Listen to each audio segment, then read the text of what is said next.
Olá! Nesse vídeo, o nosso objetivo é pôr em prática, 100% exercitar o que a gente já discutiu até agora de vocabulários para descrever dados e principalmente marcas, canais e o uso dessas marcas e canais em visualização de dados. E a gente vai exercitar isso passando por uma série de visualizações, de designs de visualização diferentes, comentando as decisões de design nessas visualizações comuns, desses tipos comuns, e comentando os nomes também desses designs recorrentes.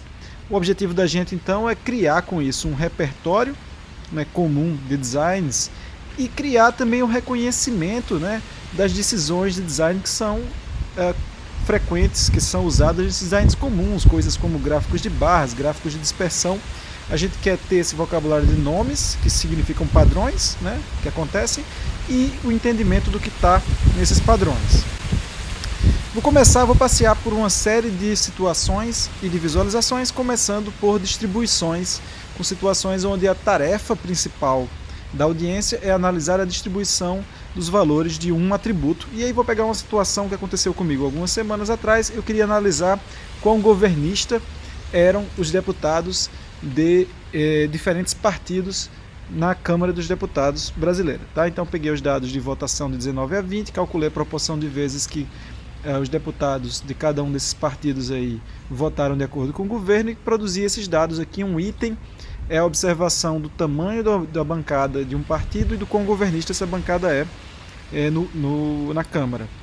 Então tem 3 atributos, um nominal e 2 quantitativos relacionados a esses itens. Se eu quiser visualizar o quão governista um partido é, provavelmente o design mais efetivo é eu codificar o governismo dos partidos em posição, ou seja, em um canal de posição, escolher uma marca e codificar em um canal de posição. Vou começar aqui com o uso da marca de pontos. Eu acho sempre mais legal começar entendendo pontos, e vou usar a posição horizontal para comparar o governismo dos partidos. Ver como é possível comparar mesmo diferenças pequenas, como aqueles 2 pontos que estão quase sobrepostos ali, e diferenças grandes. É possível perceber que dos 5 maiores partidos que eu escolhi mostrar aqui, 4 são muito governistas e tem um que é diferente. Então eu percebo outliers, concentrações, grupos, consigo realizar várias tarefas sobre a distribuição dos valores de governismo facilmente. Particularmente eu estou conseguindo ainda mais tarefas porque os pontos eles estão alinhados em uma mesma escala, todos começam no mesmo zero lá à esquerda e eles ainda estão no mesmo contínuo. Então é muito fácil ver que aqueles 2 pontos ali, eles são os quase iguais, eles são só um pouco diferentes. Quanto mais distantes estivessem um do outro, mais difícil seria de fazer essas comparações. Então esse é o uso de um gráfico de pontos para ver uma dimensão principalmente. A dimensão do partido nem está sendo representada aqui. E isso funciona muito bem para 5 partidos, mas eu queria mostrar o que acontece se eu quiser mostrar mais partidos. O Congresso Brasileiro tem mais de 30 partidos representados. Se eu quisesse representar mais partidos, com frequência essa decisão de design de colocar os pontos em uma mesma, colocar os pontos alinhados no eixo vertical e horizontal, faz com que ou sobrepostos no eixo vertical, eles estão todos no mesmo ponto do eixo vertical, faz com que eu tenha grandes chances de cair num problema chamado oclusão, quando uma marca esconde outras marcas. Você vê que ali onde eu tenho aquela concentração grande de pontos em torno de 85%, 90% de governismo, eu não sei dizer nem quantos pontos tem ali exatamente. Eu consigo ainda realizar tarefas de percepção de grupos, de pontos extremos, máximo e mínimo, facilmente, mas eu não consigo descrever bem aquela região ali.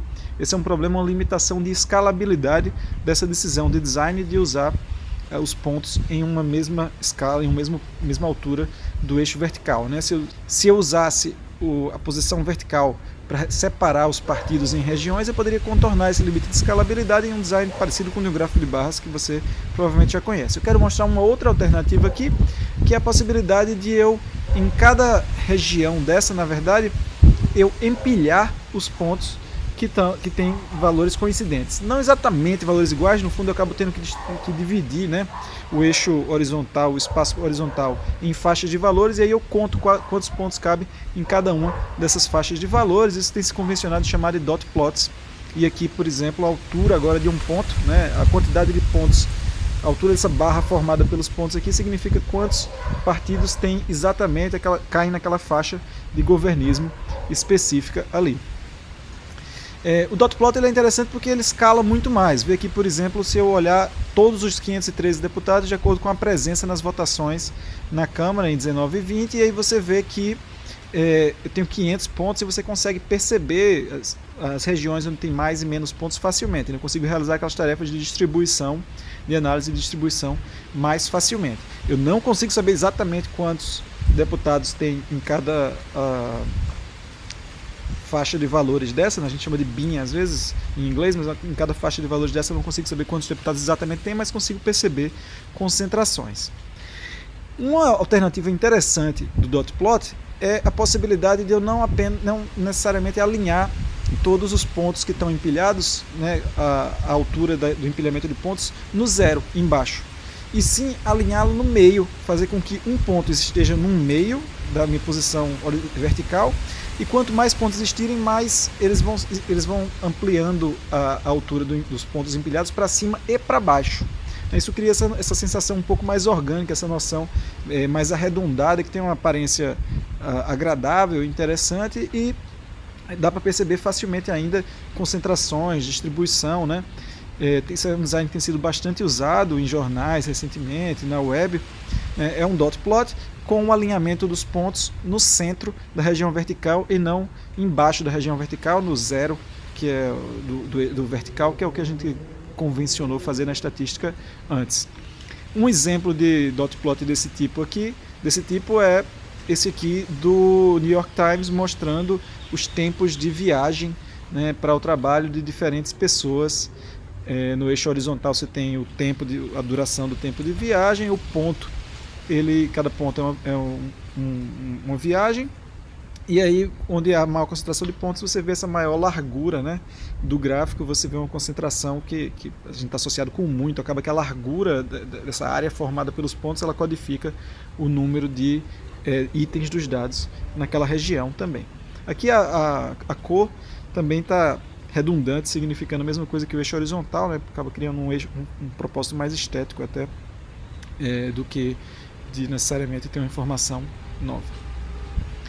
Outro exemplo interessante do dot plot é o basômetro do estado de São Paulo. Sugiro que você vá lá e dê uma navegada para conhecer.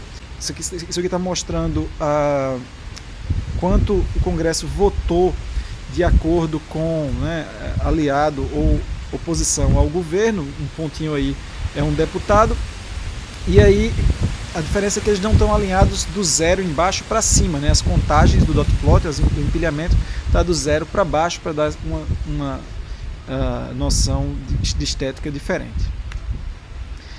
Finalmente, um exemplo de alinhado no meio, também interessante, da Folha de São Paulo, é o GPS ideológico.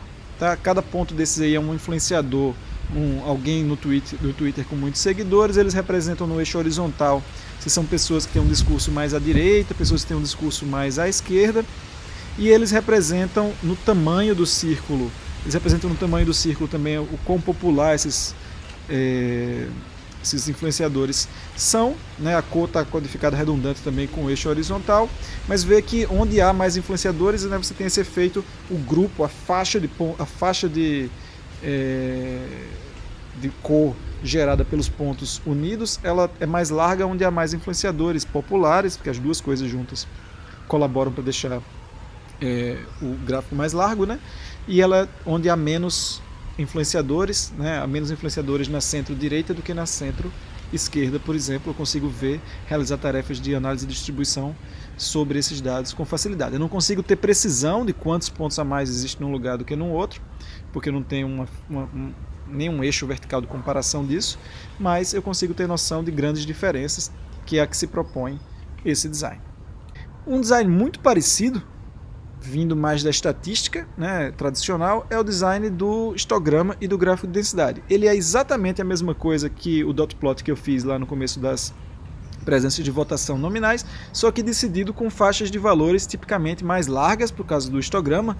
No histograma, com os mesmos dados que eu fiz aqui em cima à esquerda, eu dividi a quantidade de presenças que os deputados podiam ter nas votações entre 0 e 100, né? 0% e 100%.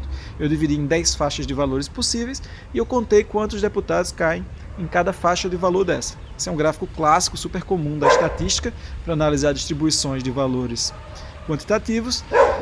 Eu temo que não seja tão comum assim para pessoas leigas em estatística, mas é um gráfico importante.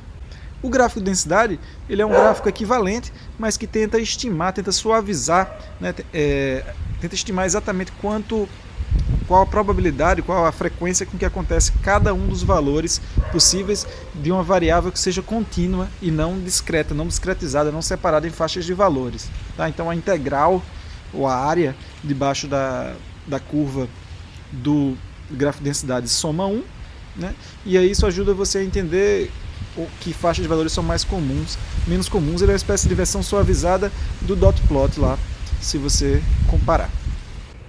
E aqui tem um ponto relevante para discutir, que às vezes não aparece tão claramente na literatura de visualização, mas existe uma diferença importante entre esses gráficos da direita e os gráficos da esquerda, que é a visão do dado unitário versus agregado, né? Deixa eu mostrar um outro exemplo para motivar, porque eu acho que é sempre importante ter essa visão de se você está vendo o dado desagregado ou agregado. Aqui é um dot plot mostrando a presença dos deputados de 3 partidos, PSL, PSB e PT, nos mesmos dados. Separei 3 partidos nas regiões verticais da visualização e estou vendo aqui os deputados unitariamente. Repara como dá para ver a distribuição e pontos extremos, onde há concentrações, grupos, uma série de tarefas que eu posso realizar. Isso é ver os dados de maneira desagregada e unitária, né, permitindo que a gente veja onde está cada um dos valores, e é uma alternativa, né, é um extremo, enquanto no outro extremo a gente pode ter, por exemplo, a visualização da presença média desses partidos nos mesmos dados. Ou seja, estou agregando os deputados e vendo os deputados como um item, né, os deputados de um partido como um item. É uma transformação dos dados, mas é uma tarefa corriqueira e importante de quem está desenhando a visualização, e acho que é importante pensar sempre que é uma decisão de quem está fazendo design também.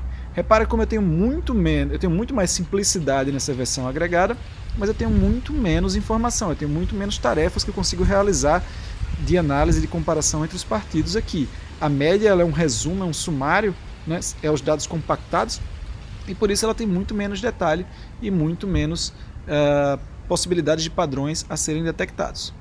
Então, lembra sempre dessa possibilidade. Eu sugiro sempre começar a visualização de dados da maneira mais desagregada possível, investigar os padrões e depois decidir se há alguma simplificação que é necessária e que não sacrifica nenhuma informação muito importante. Ok, mudando para uma outra família de designs relevantes, há uma série de designs para situações onde a tarefa principal é identificar tendências nos dados. Tendência significa que é uma relação, né? Eu quero saber se quando x aumenta, y aumenta, se quando x aumenta, y diminui, quando x diminui, y diminui, se essa relação é forte, é fraca, e se todos os pontos seguem essa relação ou não, se existem pontos fora da curva, no jargão comum leigo.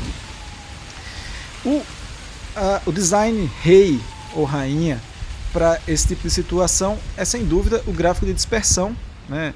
Esse é o scatter plot. Esse é um gráfico extremamente comum na estatística, porque ele é muito eficaz. Eu quero comparar aqui, por exemplo, se quando cresce o nível de satisfação com a vida, na posição horizontal, aumenta a expectativa de vida, né, dos países no eixo vertical. Assim, se país, na verdade, cuidado com a impressão causal que eu posso ter dado. Na verdade, eu quero dizer se países que têm maior satisfação com a vida têm maior expectativa de vida também, segundo os dados disponíveis no World in Data. O link está ali para você investigar do que eu estou falando, se você se interessar.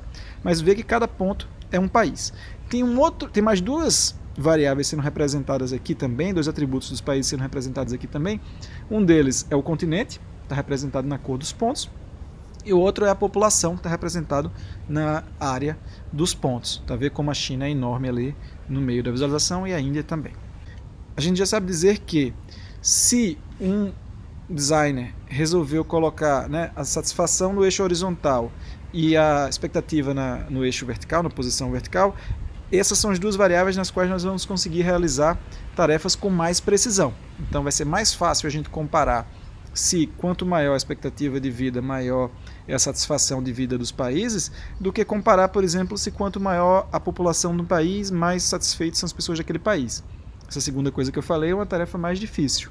Apenas se houverem diferenças muito gritantes nos dados, assim, bem maiores nos dados, que eu vou conseguir perceber essa tendência facilmente. Por outro lado, dá para perceber de maneira geral, espero que diretamente, que os pontos mais à direita eles tendem a estar mais para cima. Então, quanto maior a satisfação com a vida das pessoas de um país, em geral, maior é a expectativa de vida daquele país. Não é que uma coisa causa a outra, tá? Elas co-ocorrem. Outros exemplos. O exemplo anterior que eu dei, ele é linear. Existe uma relação que acontece da mesma maneira. Uma relação ela pode ter vários formatos, ela pode ser também não linear, por exemplo, né? Aqui você vê que quando cresce o GDP per capita, a satisfação com a vida dos países inicialmente cresce muito, mas depois de um certo ponto, ali da França em diante mais ou menos, ou da Itália em diante, não existe mais relação clara entre o GDP, ou o PIB per capita de um país, e a expectativa de vida do país. Então, com tendências com gráfico de dispersão, eu posso normalmente ver relações, ver formato de relação, e tem outra coisa muito importante também, que é ver os pontos fora da curva nas relações. Produtividade versus horas trabalhadas nos diferentes países nos dados do World in Data. Repara como, de maneira geral, quando a produtividade aumenta, o número de horas trabalhadas naquele país é menor, mas eu tenho os famosos pontos fora da curva também aqui, por exemplo, ver como a Irlanda está fora da tendência geral dos pontos. O gráfico de dispersão ele é esse capítulo à parte sempre na visualização e na estatística, porque ele permite muito facilmente a detecção desses vários tipos de padrão. É importante tentar ficar fluente no uso de gráficos de dispersão. Não é tão comum, né, que a pessoa leiga seja fluente na detecção desses tipos de padrão todos que eu comentei aqui, mas certamente para análise exploratória sua ou para comunicação com pessoas fluentes, esse é um design muito poderoso. Um caso interessante acontece quando o gráfico de dispersão ele tem pontos demais e eu quero ressaltar, né, quantos pontos acontecem em cada região dele, além de ressaltar o formato dos pontos, e existe uma alternativa de transformar os pontos em uma área, né, e contar quantos pontos quantos pontos ocorrem em cada região dessa área, colorindo a área de acordo com essa densidade de pontos. Então isso aqui é um gráfico de densidade 2D, semelhante àquele lá do começo do vídeo, onde eu estou mostrando aqui em que região das dimensões de energia, dos atributos de energia e valência, estão as músicas de diferentes cantores baianos da Tropicália. Então vê aí como, por exemplo, Maria Bethânia e Caetano tendem a ter músicas, uma proporção grande das músicas com baixa energia, com baixa valência, músicas mais deprimentes. Maria Bethânia ainda mais sendo a rainha disso. Uma próxima família de designs relevantes é a de situações onde eu quero falar de proporções, de parte versus todo, qual a maior parte, para onde vai a maior parte dos recursos, a maior parte das opiniões das pessoas. E aí tem um gráfico muito comum que você certamente conhece, todo mundo conhece, que é o gráfico de pizza. Em inglês se fala mais gráfico de torta, pie chart, né? Que codifica na área de regiões algumas quantidades que somam 1 ou 100%, né? Então eu estou mostrando aqui do lado esquerdo uma visualização que está representando ali que existe 85% dos dados, dos itens, das contagens estão nessa faixa azul escuro, 69% nessa faixa azul claro e assim por diante. Esse é um gráfico extremamente comum por questões históricas e culturais, mas é importante saber que a gente lembrar que nós não somos tão bons assim em comparar áreas desalinhadas e com formatos variantes. Então é difícil dizer, por exemplo, nessa visualização da esquerda, quão maior é a área azul escura comparada com a área azul clara. As pessoas estão acostumadas a saber ler essa visualização, mas elas não conseguem ler tão precisamente quanto elas acham essa visualização. Você vai ver, inclusive, muitos manuais de visualização recomendando que você não use, que você evite de maneira geral. Existe uma alternativa mais recente, o gráfico de rosca ou de donut, esse da direita aqui, que diminui um pouco o problema, tentando levar a gente a ler o comprimento dessa linha curvada, que é formada pela rosca, ao invés de tentar ver a área, nós somos um pouco melhor nessa comparação aí, mas você vai ver que é muito frequente ainda que esses gráficos tenham todos os números das proporções, né, colocados junto deles, o que é um sinal de que eles precisam de apoio, né, verbal para permitir a leitura dos dados, ao invés de usar apenas as marcas geométricas para permitir essa leitura de maneira precisa. Importante, eu falei que existem alternativas para o gráfico de pizza e que em algumas situações as pessoas conseguem ler, agora elas nunca conseguem ler, nunca use, por favor, os gráficos 3D de pizza. O 3D usa perspectiva e por isso distorce, né, os tamanhos das áreas.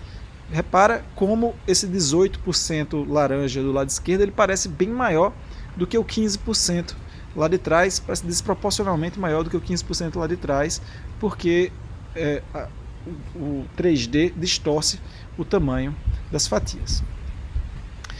Um design mais recente, semelhante ao gráfico de pizza, bastante popular, é o do Tree Map, que tenta dividir não uma área redonda, mas uma área retangular em retângulos menores proporcionais aos valores de um atributo quantitativo, né? Eu tenho, por exemplo, no lado esquerdo aqui, a despesa do governo federal e eu tenho quantos por cento corresponde cada sub-área dessa despesa, elas todas juntas vão somar 100%. Nós somos um pouco melhor em comparar áreas retangulares, elas ficam às vezes alinhadas, né? E aí esse gráfico é melhor para transmitir, para permitir comparações mais precisas do que um gráfico de pizza, ação parte toda. Um outro design, não usando um círculo dividido em fatias, nem um retângulo dividido em subretângulos, é você dividir um círculo em subcírculos.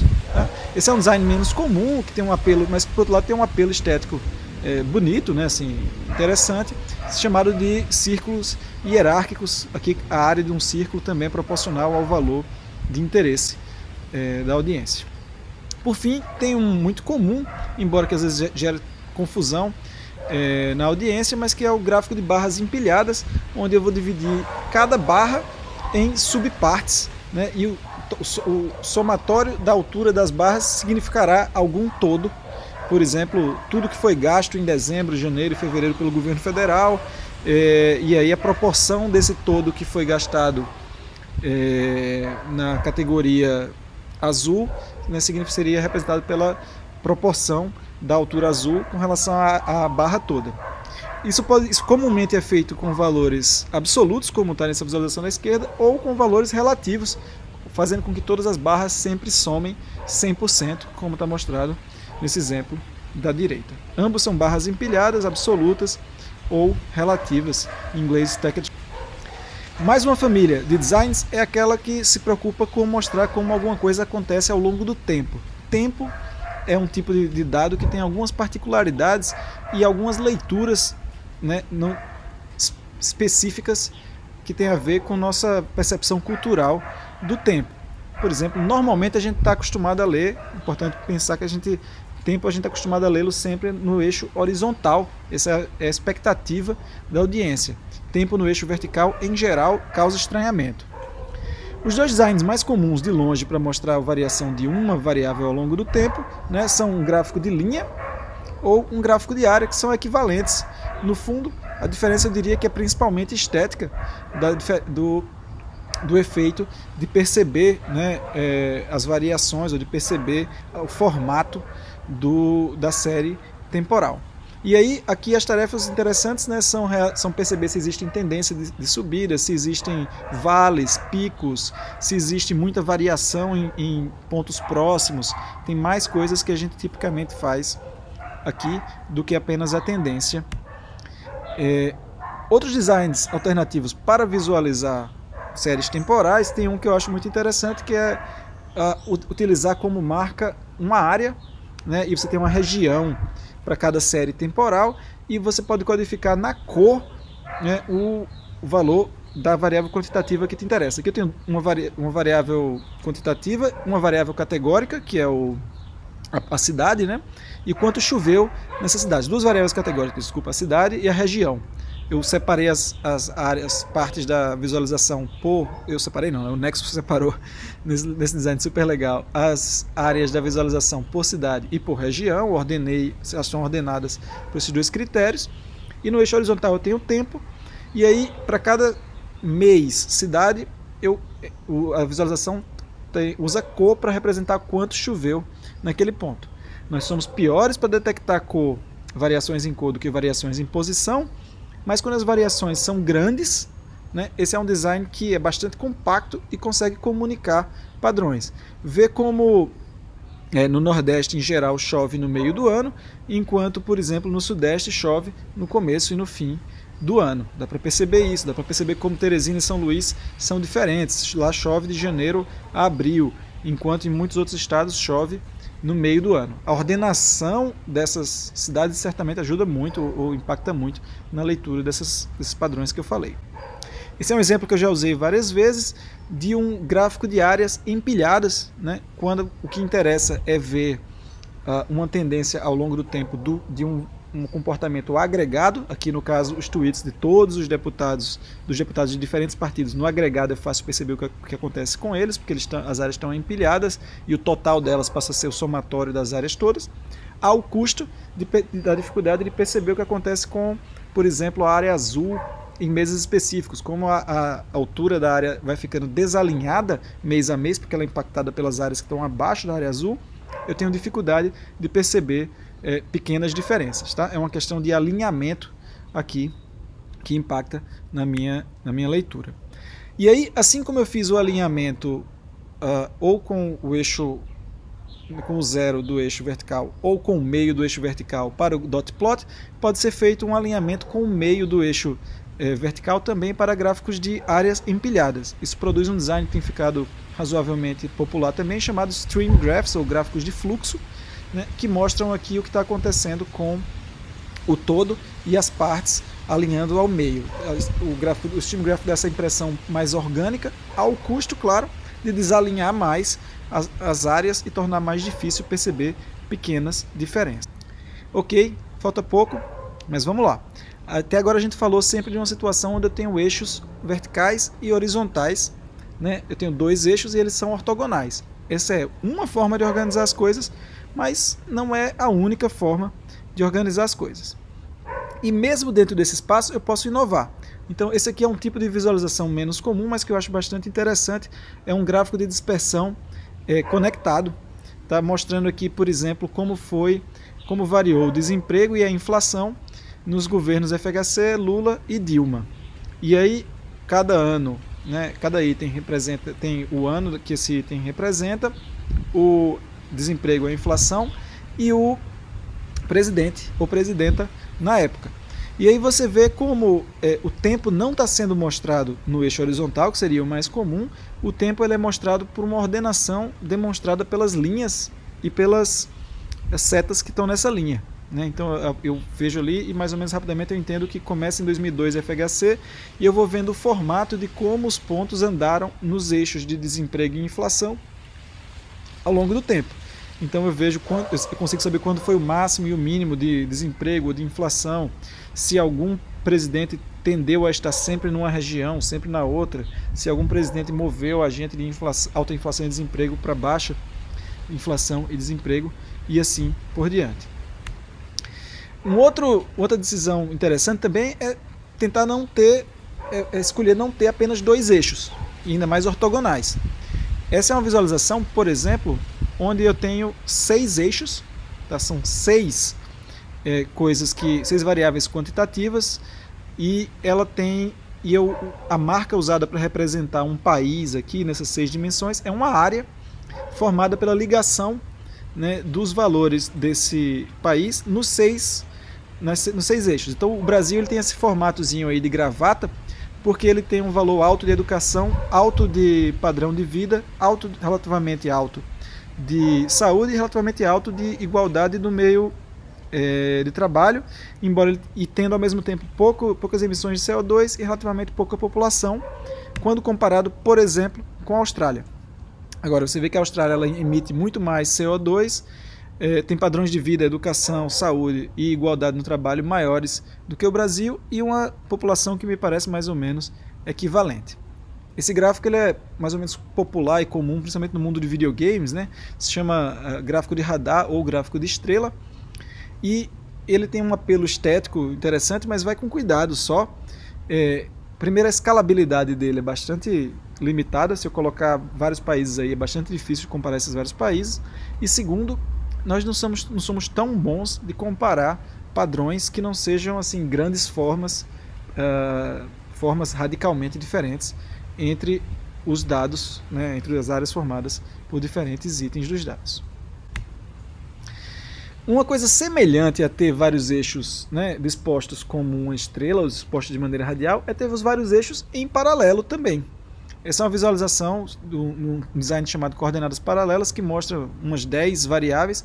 Cada variável tem o seu eixo vertical, né, disposto lado a lado, e um item, ele é mostrado como sendo uma linha que liga todos esses eixos, passando no valor do item para cada um dos atributos em cada um dos eixos. Então, por exemplo, está destacada aí como linha roxa uma comida, né, cereais matinais, que tem pouco cálcio, uma quantidade média de calorias, muitos carboidratos, pouca gordura e pouco de todos os outros nutrientes, até sódio ali, um pouco mais de açúcar, e aí cai para vitamina e água. Existem outros, vai ter outros alimentos que podem ter um formato diferente, né? Pode ter um pico em uma região diferente, ou pode ser no geral uma linha toda mais alta. E aí um leitor ou leitora bastante treinado nesse idioma pode conseguir perceber esse tipo de padrão e ler um gráfico de coordenadas paralelas percebendo padrão em muitas variáveis ao mesmo tempo. Ao custo, claro, de uma complexidade considerável. Isso não é uma visualização que pessoas leigas têm facilidade de lidar, e da necessidade tipicamente de interação. Eu sugiro fortemente você dar uma navegada para esse link que está aparecendo aí embaixo do vídeo e brincar um pouco, examinar como é a experiência com o gráfico de coordenadas paralelas. Bom, é isso. Isso encerra nosso passeio por diferentes tipos de design. Espero que isso ajude você a criar um repertório de algumas possibilidades de design, ligando-as às decisões de como é que marcas e canais estão sendo usados, e a visão de como o espaço está sendo usado para representar valores, alinhar as marcas, permitir comparações, dividir as regiões em escalas, né, para que você comece a ler, ver novas visualizações com esse olho mais técnico e reconheça já algumas visualizações familiares ou menos familiares a partir de agora.